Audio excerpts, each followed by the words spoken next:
What is going on, Jet fans? Matt O'Leary back with another video. Excited to talk about some positive injury news for the New York Jets on the defensive side of the ball.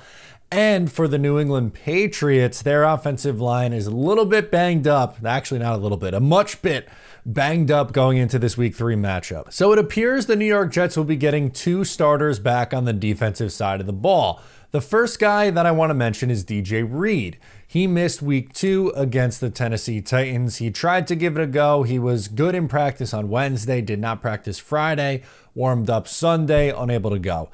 He was a full participant and is, I'm going to assume, will be good to go in this game against the New England Patriots in week number 3. Thankfully, the New York Jets had Brandon Echols fill in and did a really nice job filling in, had an unbelievable interception. He's, over the last 2 years, I think, been a very nice piece for that Jets defense, coming in a pinch and playing at a relatively high level, and there wasn't that much of a step down going from DJ Reed to Brandon Echols, but getting your starter back is always a positive, and DJ Reed was really good in week number 1. In coverage especially, he allowed just 2 catches for 29 yards in coverage. We'll still have to keep an eye on the knee injury, but him being back in week 3 is a really good sign. And then they have, I've talked about it a lot, essentially a mini bye week. They don't play for another 10 days before they are at home again against the Denver Broncos for week 4. It also appears that Michael Carter will be back and playing this week. Now you might say, well, didn't he play in week 2? Well, yes, but he's been dealing with an injury, and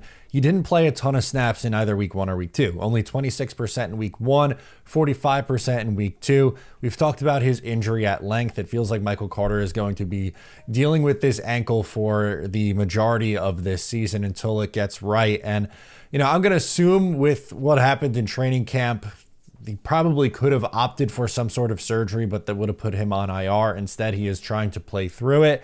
And the New York Jets have a week 3 matchup on a short week.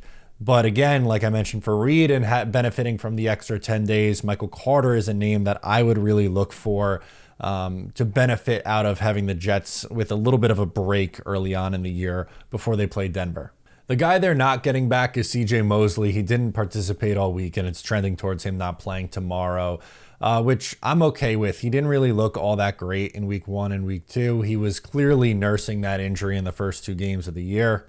He left and came back in week 1, and then in week 2 he left and did not return.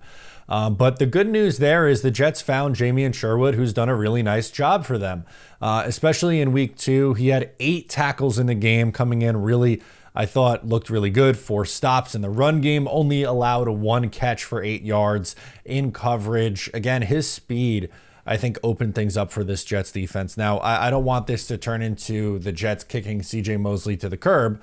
I think he is still valuable to this defense, but having Jamien Sherwood allows the Jets to play more 3 linebacker sets because unfortunately, the Jets safeties haven't looked very good at all through the first 2 games. Tony Adams and Chuck Clark have really struggled. So when the Jets want to play bigger, they can because Sherwood's so good in coverage as a former safety. So that, I think, is a bonus for the Jets once CJ gets healthy. But in the short term, Jamien Sherwood could just kind of fill in for Mosley, and Quincy Williams obviously having a bigger role and looked like the All-Pro that we saw a year ago in week 2. On the Patriots side, they will be without their left tackle and left guard, both already ruled out. And center David Andrews is questionable after being limited again. They will be starting a rookie, Caden Wallace, at left tackle. He is a 2024 third-round pick who will be making his first start. Now, even before the injuries to the left side of the offensive line, the Pats in pass protection really have not been very good. They've been a very good run team and a run defense, but I think they're susceptible to the passing game on both sides of the ball. I don't think they're great as a pass protection unit. They don't have the wide receivers right now. Their passing offense is essentially running through Hunter Henry, who's a fine tight end, but it just limits what you can do. And then obviously their run defense, I think, has been very stout through the first couple of weeks of the year. But they're going to try to run the ball a lot with Ramondre Stevenson. But when they do have to pass, hello, Will McDonald. He was very strong in week 2. 3 sacks, 4 pressure performance against the Tennessee Titans.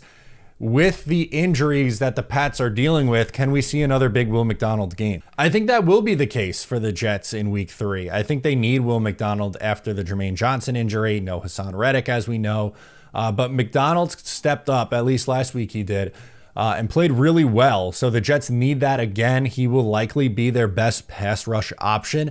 Quinnen Williams has had a quiet pass rush start to the year. I'm not worried about Quinnen Williams, but really like on the edge. It's going to be the Will McDonald show for a little bit. And let's see if he's up for the test. I'm excited to see what he does at home and what this team does at home as well for the Jets. Their first home game of the year in week 3. It was a long wait, but I think it'll be worth it. The crowd's going to be amped up tomorrow. I hope the Jets feed off of that crowd and all that energy in the building. Highly anticipated debut. And let's hope the Jets get to 2-1 when we're talking after Thursday night. But just wanted to come on and give a quick update to these injuries. These are really big storylines to watch for both the Jets and the Patriots going into this game. On the Jets side, they are trending towards being healthier, returning with Michael Carter going to be good to go. DJ Reed is coming back into the lineup. And for the Pats, well, they're going to be without some offensive linemen up front. So guys, let me know what you think down below in the comments. I'm Matt O'Leary, and I'll catch you next time.